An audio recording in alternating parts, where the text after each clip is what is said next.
नमस्कार दोस्तों, मैं अंकुर उपाध्याय स्वागत करता हूं आप सभी का आपके अपने YouTube channel share market analysis में।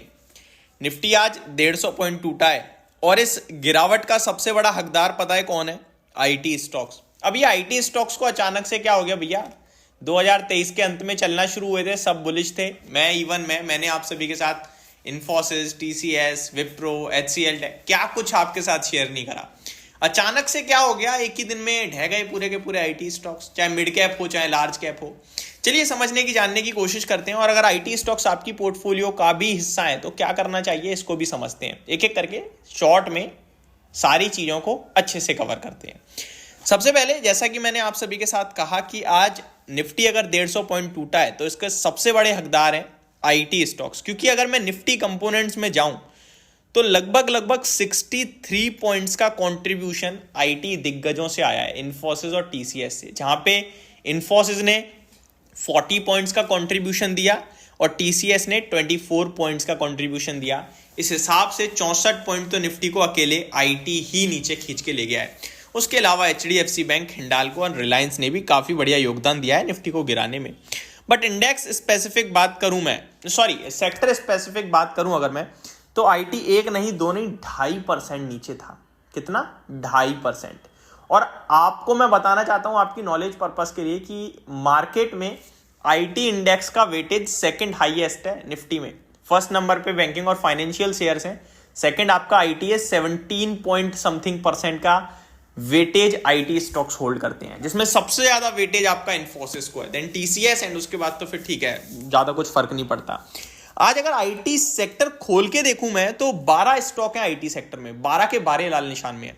शुरुआत करूं तो एचसीएल टेक 2% नीचे था, इन्फोसिस 3% ऑलमोस्ट नीचे था, एलटीआई माइंड्री तो 3% ही टूट गया, एलटीटीएस 1.25% नीचे था, एम्फेसिस 3.5% टूट गया, कोफोर्ज 2.25%, परसिस्टेंट 0.5%, टीसीएस 2.5% टूट गया, and tech Mahindra 3.5% and Wipro में भी 3% के समथिंग की गिरावट देखने को मिली। लेकिन भैया ये सब तो ठीक है, गिरा क्यों बाजार? This is the question and I will try to answer.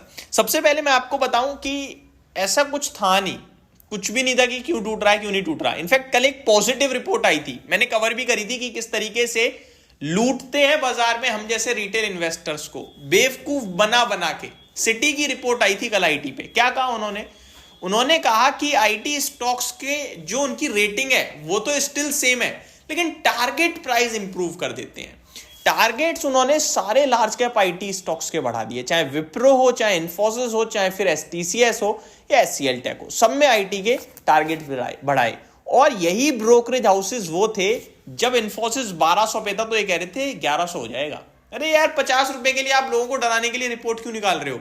आपने कहा तो ये कि 1150 हो जाएगा, 1200 पे ऑलरेडी खड़ा है, और आप रिपोर्ट निकाल के यार उल्टी उल्टी बातें कर रहे हो। एक कमजोर निवेशक वैसे ही बेच देगा, अरे उसने तो ये बोला है। तो वो सब मेरे को ना बड़ा बुरा लगता है यार, बट हम लोग कुछ कर नहीं सकते उसमें। अब आज ऐसा क्या हुआ? वही ब्रोकरेज हाउसेस की रिपोर्ट एंड ऑल, एंड कमजोर दिमाग वाले जो होते हैं ना, जो दिमाग नहीं, कमजोर दिल वाले कहूंगा, जो लोग होते हैं वो जल्दी उठापटक कर देते हैं यार, अपनी पोर्टफोलियो से बाहर करना, अंदर करना।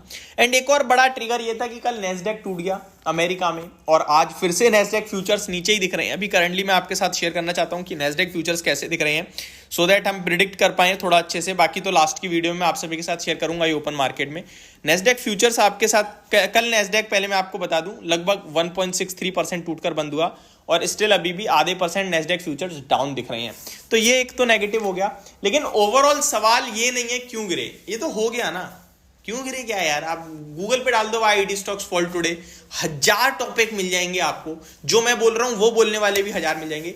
सवाल ये है आगे क्या, हमें क्या करना चाहिए? तो इसका जवाब एक्चुअल और असली जो मैं देना चाहता हूं वो ये है, हमें वॉच लिस्ट क्रिएट करनी है, हमें शेयर्स चुनने हैं, और उस चुनाव जो हम चुनाव कर रहे हैं, उस चुनाव को जो हम स्ट्रेटेजी बना रहे हैं उसे फॉलो करनी है।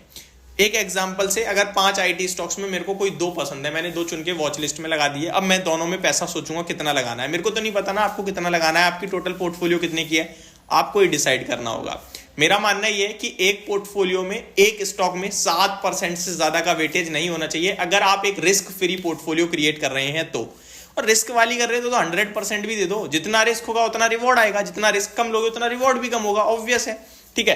तो वो आप पे डिपेंड करता है। तो 2 स्टॉक्स जो चुन लिए उसमें मैं अभी जो अमाउंट लगाना चाहता हूं उस अमाउंट का 20% लगाऊंगा। मान के चलो मेरी टोटल पोर्टफोलियो कुछ भी अमाउंट होगा, ठीक है, एक्स अमाउंट है, लेकिन मेरे इन दोनों स्टॉक्स में 10,000 लगाने हैं टोटल मिला के, तो मैं 10,000 का 5,000 बांट के 1,000 अभी लगा दूंगा, दैट्स इट।